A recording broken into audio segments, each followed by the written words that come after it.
नमस्कार दोस्तों, मैं सीएम मनोज गुप्ता स्वागत करता हूं आपका हमारे YouTube channel all about taxes पर। अगर आप एक स्मार्ट अकाउंटेंट बनना चाहते हैं तो ऐसे में आप ज्वाइन कर सकते हैं हमारे बी ए स्मार्ट अकाउंटेंट कोर्स को, जिसके अंदर हम आपको नॉलेज देंगे अकाउंटिंग की, इनकम टैक्स की, जीएसटी की, टीडीएस की, ईएसआई और पीएफ की। लीगल प्रोविजंस के साथ प्रैक्टिकल वर्कशॉप्स यहाँ पर रखी गई है, जिसमें आप ऑनलाइन कैसे रिटर्न्स फाइल करेंगे, कैसे रजिस्ट्रेशन करेंगे, कैसे पेमेंट्स करेंगे टैक्सेस की, वो सभी यहाँ पर कवर किया जाएगा। उसके अलावा प्रैक्टिकली ट्रेनिंग दी जाएगी आपको, कैसे आप टैली के अंदर अकाउंटिंग करते हैं, एक्सेल, वर्ड, पावर पॉइंट को आप कैसे यूज़ करेंगे एज ए अकाउंटेंट। इसके लिए आप कॉन्टैक्ट कर सकते हैं 9350118496। लास्ट हमने जो डिस्कशन स्टार्ट किया था रिवर्स चार्ज को लेकर, जीएसटी लॉ के तहत क्या क्या प्रोविजंस दिए गए हैं, तो वहाँ पर बेसिकली हमने समझने की कोशिश की थी कि रिवर्स चार्ज किसे कहते हैं। तो जनरली हमने देखा कि जो एक सप्लायर होता है वो गुड्स की या सर्विसेज की या गुड्स और सर्विसेज दोनों की सप्लाई करता है, और ऐसे में वही जीएसटी चार्ज करता है रेसिपिएंट से और गवर्नमेंट को पे करता है। लेकिन गवर्नमेंट ने देखा कि कुछ सेक्टर ऐसे हैं जो अनऑर्गेनाइज्ड है और वहाँ पर हमें सप्लायर से टैक्स रिसीव नहीं हो रहा है, तो ऐसे में जो रेसिपिएंट है, जो गुड्स और सर्विसेज या गुड्स और सर्विसेज दोनों की सप्लाई रिसीव कर रहा है, उसी के ऊपर जीएसटी लगाया गया और रेसिपिएंट से ही गवर्नमेंट जीएसटी कलेक्ट करती है। तो ऐसे में रिवर्स चार्ज के तहत जो रेसिपिएंट होता है वो आपका टैक्स पे करता है गवर्नमेंट को। उसके बाद हमने देखा कि जीएसटी लॉ के तहत बेसिकली दो तरह के रिवर्स चार्ज लगाए गए हैं। एक आपका सेक्शन 9 सबसेक्शन 3 के तहत लगाया गया है, एक आपका सेक्शन 9 सबसेक्शन 4 के तहत लगाया गया है। सेक्शन 9 सबसेक्शन 3 की अगर मैं बात करता हूं तो बेसिकली उसमें कहा गया कि कुछ सप्लाई को नोटिफाई किया जाएगा जिस पर रिवर्स चार्ज एप्लीकेबल होगा। ऐसे में जो रेसिपिएंट का स्टेटस है वो हमें देखने की ज़रूरत नहीं है कि वो रजिस्टर्ड है या फिर अनरजिस्टर्ड है, लेकिन यहाँ पर जो सप्लाई है वो आपकी नोटिफाई की जाएगी, और यह जो सप्लाई है वो गुड्स की भी हो सकती है और आपकी सर्विसेज की भी सप्लाई हो सकती है। तो इसके रिगार्डिंग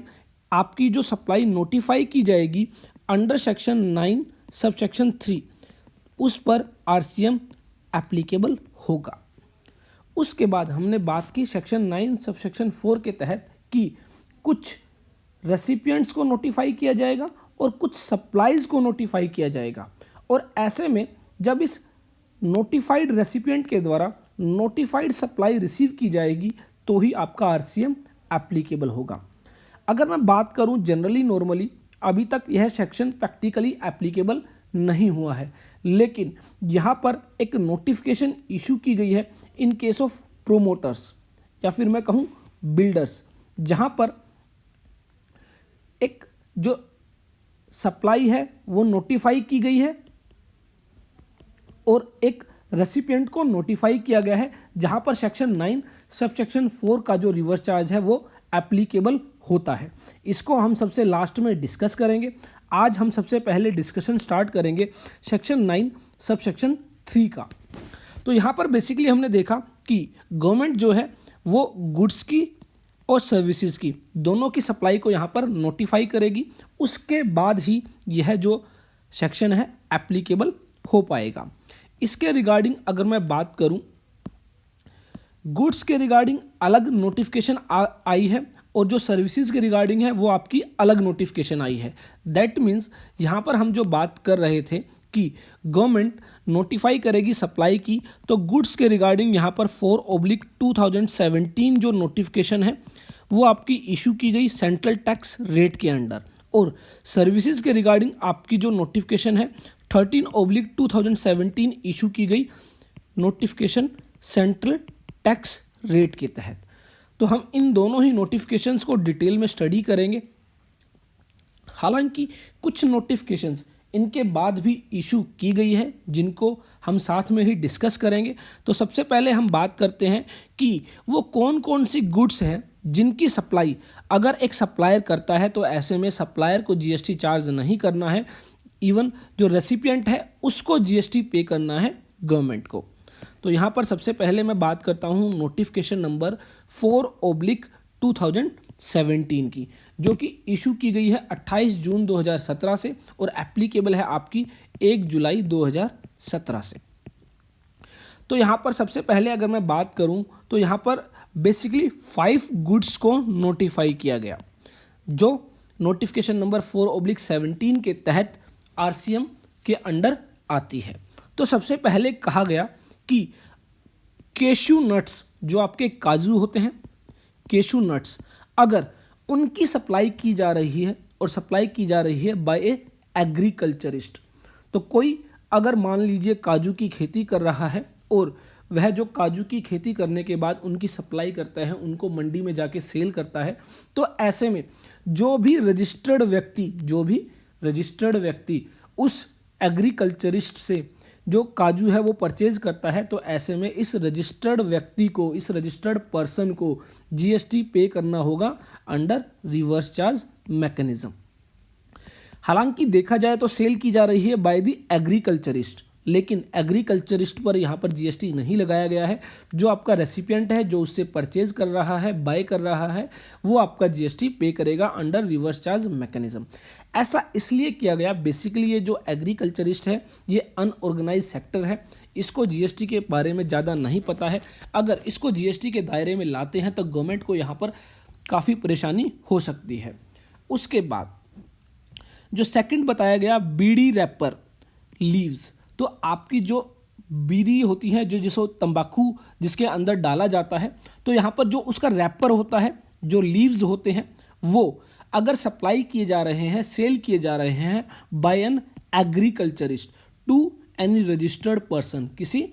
ऐसे व्यक्ति को जो जीएसटी लॉ में रजिस्टर्ड है, वो परचेज कर रहा है किसी एग्रीकल्चरिस्ट से, और जो गुड्स है वो है बीड़ी रैपर लीव्स, तो ऐसे में यहाँ पर जो जीएसटी एप्लीकेबल होगा वो आपका होगा under RCM. Reverse charge mechanism के तहत यह जो सप्लाई है वो टैक्सेबल होगी और जो आपका रजिस्टर्ड पर्सन है उसको जीएसटी पे करना होगा। तीसरा यहाँ पर बताया गया टोबैको लीव्स, तो जो आपकी टोबैको लीव्स होती हैं, जो पत्ते होते हैं, वो अगर सप्लाई किए जा रहे हैं, सेल किए जा रहे हैं by an agriculturist to any registered person, किसी ऐसे व्यक्ति को जो जीएसटी लॉ में रजिस्टर्ड है, तो ऐसे में यहाँ पर जो भी रजिस्टर्ड व्यक्ति है जो परचेज कर रहा है वो जीएसटी पे करेगा अंडर रिवर्स चार्ज मैकेनिज्म। उसके बाद सिल्क यार्न, जो आपका बेसिकली रेशम का धागा होता है, वो अगर यहाँ पर सेल किया जा रहा है और सेल किया जा रहा है by any person who manufactures silk yarn from raw silk और silk worm cocoons for supply of silk yarn, तो यहाँ पर कोई भी व्यक्ति जो क्या कर रहा है, मैन्युफैक्चरिंग कर रहा है सिल्क यार्न की, जो आपका बेसिकली रॉ सिल्क होता है, जो आपका रॉ सिल्क होता है उस पर कुछ प्रोसेसिंग की जाती है और जिसके बाद इसको सिल्क यार्न में कन्वर्ट किया जाता है। तो यह जो भी प्रोसेस कर रहा है, जो भी मैन्युफैक्चरर है, वो अगर इस सिल्क यार्न को आगे किसी रजिस्टर्ड पर्सन को सेल आउट करता है, तो ऐसे में इस मैन्युफैक्चरर पर जीएसटी एप्लीकेबल नहीं किया गया है, जो आपका रजिस्टर्ड पर्सन है उसको जीएसटी पे करना होगा अंडर आरसीएम। तो any registered person who purchase silk yarn from any person who manufacture silk yarn from raw silk और silk worm cocoons for supply of silk yarn, तो ऐसे में जो यह सिल्क यार्न है, ऐसी गुड्स अगर सप्लाई की जा रही है तो उस पर रजिस्टर्ड पर्सन जो है वो आपका आरसीएम के तहत जीएसटी पे करेगा। उसके बाद बताया गया सप्लाई ऑफ लॉटरी, तो यहाँ पर आपने देखा है कि स्टेट गवर्नमेंट, यूनियन टेरिटरीज और लोकल अथॉरिटीज़ के द्वारा कुछ लॉटरीज स्कीम चलाई जाती है, और ऐसे में जो आपका लॉटरी डिस्ट्रीब्यूटर होता है, जो सेलिंग एजेंट होता है, तो central government, union territory, local authority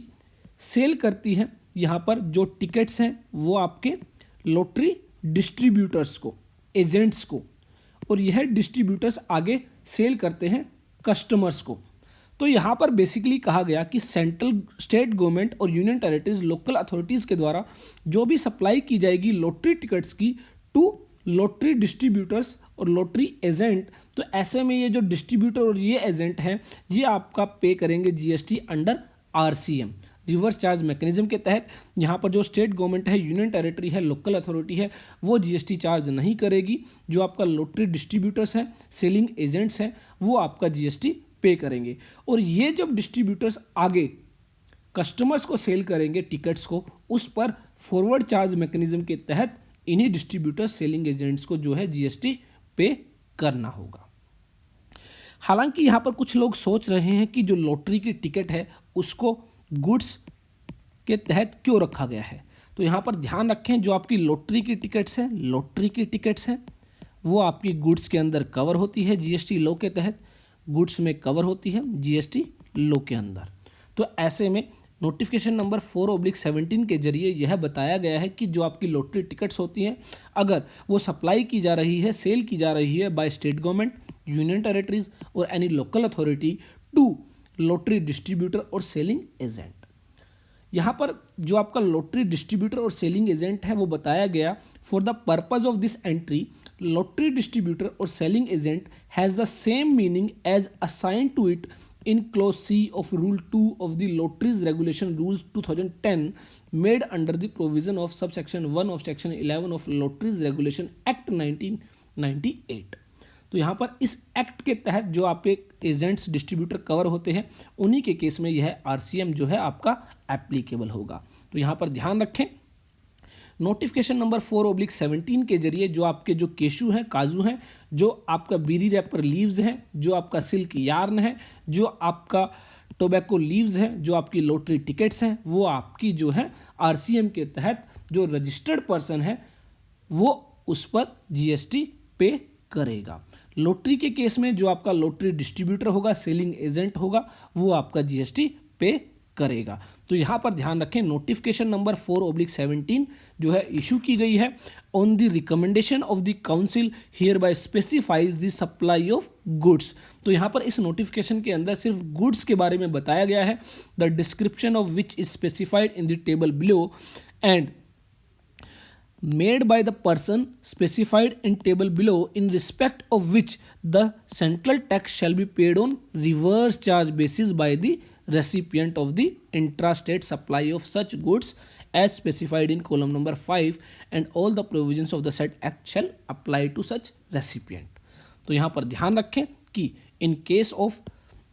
these goods जो है आपका आरसीएम एप्लीकेबल होगा। इसके अंदर जो बेसिकली आपकी जो गुड्स बताई गई हैं वो हमने डिस्कस कर ली है, जो केशू हैं, जो आपका बीरी रैपर लीव्स है, सिल्क यार्न है, आपका टोबैको लीव्स है और लॉटरी टिकट्स हैं। उसके बाद दो नोटिफिकेशन यहाँ पर इशू की गई टाइम टू टाइम, जिनमें अगर मैं बात करूँ, पहली नोटिफिकेशन आपकी आती है नोटिफिकेशन नंबर 43/2017 जो इशू की गई 14 नवंबर 2017 को, और यह जो नोटिफिकेशन है यह आपकी एप्लीकेबल होती है 15 नवंबर 2017 से। इसमें कहा गया कि कोई व्यक्ति अगर जो आपका रॉ कॉटन होता है उसको भी अगर सप्लाई करता है किसी रजिस्टर्ड पर्सन को और यह सप्लाई की जा रही है बाय एन एग्रीकल्चरिस्ट, तो यह भी जो है आपका आरसीएम के तहत कवर होगी और इस पर जीएसटी पे करेगा रजिस्टर्ड पर्सन। तो यहाँ पर जीएसटी जो पे करेगा रजिस्टर्ड पर्सन करेगा, और एग्रीकल्चरिस्ट के द्वारा यहाँ पर जो सप्लाई हो रही है वो आपकी सप्लाई हो रही है रॉ कॉटन की। तो यहाँ पर ध्यान रखें, नोटिफिकेशन नंबर 43/17 के जरिए यह जो गुड्स है ये नोटिफाई की गई है। तो आपकी जो पहले 5 गुड्स थी उसमें एक गुड्स और इंक्लूड कर दी जाती है, तो इस तरह यहाँ पर 6 गुड्स आपकी हो जाती है जो अंडर आरसीएम टैक्सेबल है। उसके बाद एक और नोटिफिकेशन यहाँ पर इशू की गई, नोटिफिकेशन नंबर 11/2018 जो कि 28 मई 2018 को इशू की गई है, और बेसिकली इनमें भी एक गुड्स और इंक्लूड की गई है, priority sector lending certificate. Priority sector lending certificate जो आपका होता है, जिसको PSLC भी कहते हैं, अगर कोई रजिस्टर्ड पर्सन किसी दूसरे रजिस्टर्ड पर्सन को PSLC की सप्लाई कर रहा है, तो ऐसे में जो रेसिपिएंट रजिस्टर्ड पर्सन है, जो आपका रेसिपिएंट रजिस्टर्ड पर्सन है, वो आपका टैक्स पे करेगा अंडर जीएसटी। तो यहाँ पर जीएसटी जो है अंडर रिवर्स चार्ज मैकेनिज्म जो है, जो आपका रेसिपिएंट जो है वो रजिस्टर्ड पर्सन जो है वो आपका इस पर जीएसटी पे करेगा। अब बात आती है पीएसएलसी होता क्या है। तो यहाँ पर बेसिकली अगर मैं इसको थोड़ा सा आपको ब्रीफ करना चाहूँ तो पीएसएलसी के रिगार्डिंग जो आपको ध्यान रखना है कि बेसिकली क्या होता है कि जो आपके बैंक्स होते हैं तो आरबीआई जो है आपका वो कहता है इन बैंक्स को कि आपको जितना भी लोन देना है उसमें से सर्टेन परसेंटेज जो है वो आपको नोटिफाइड सेक्टर्स को जो है लोन देना है, और ये नोटिफाइड सेक्टर है ये जो है गवर्नमेंट नोटिफाई करती है। तो ऐसे में मान लीजिए इस बैंक 1 को 100 करोड़ रुपीस का लोन देना है, इसमें से कहा गया कि 30% आप नोटिफाइड सेक्टर्स को देंगे और बाकी आप जो है अदर सेक्टर्स को लोन दे सकते हैं। उसके बाद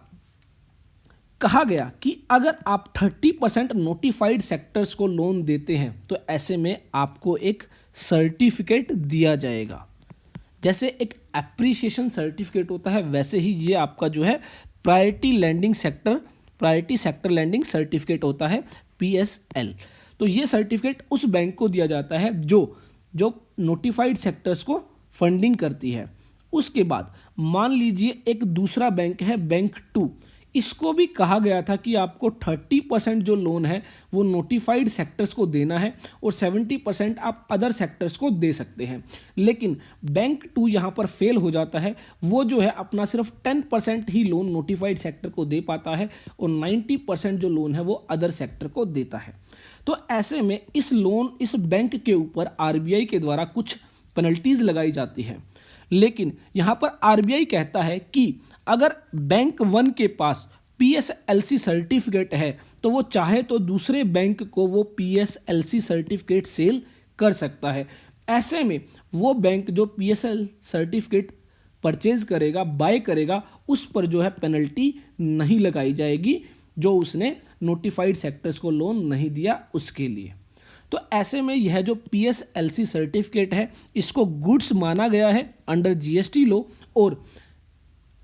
जब बैंक 1 के द्वारा बैंक 2 को यह सर्टिफिकेट सेल आउट किया जाता है तो यह जीएसटी के दायरे में आ जाता है। लेकिन इसके रिगार्डिंग कहा गया कि जो बैंक 2 है, जो रेसिपिएंट है, वो इस पर आरसीएम के तहत जीएसटी पे करेगा और बैंक 1 जो सप्लायर है उसको जीएसटी पे नहीं करना है। तो ध्यान रखें, नोटिफिकेशन नंबर 11/18 के जरिए जो आपका पीएसएलसी सर्टिफिकेट जो है जो इंसर्ट किया गया है रिवर्स चार्ज मैकेनिज्म के तहत, उसके अंदर जो आपका सप्लायर है वो जीएसटी पे नहीं करेगा, जो आपका रेसिपिएंट है, जो बैंक परचेज कर रहा है, रिसीव कर रहा है, वो आपका जीएसटी पे करेगा। तो यहाँ पर आपका जो गुड्स वाला जो नोटिफिकेशन है वो कंप्लीट हो जाता है। इसके अलावा और कोई गुड्स अभी रिवर्स चार्ज मैकेनिज्म के तहत टैक्सेबल नहीं की गई है। तो यहाँ पर हम अपनी नेक्स्ट वीडियो में डिस्कस करेंगे services covered under reverse charge mechanism. I hope हमारी ये वीडियो आपके लिए यूजफुल होगी। देखते रहिए, लाइक करते रहिए, शेयर करते रहिए हमारे YouTube channel all about tech.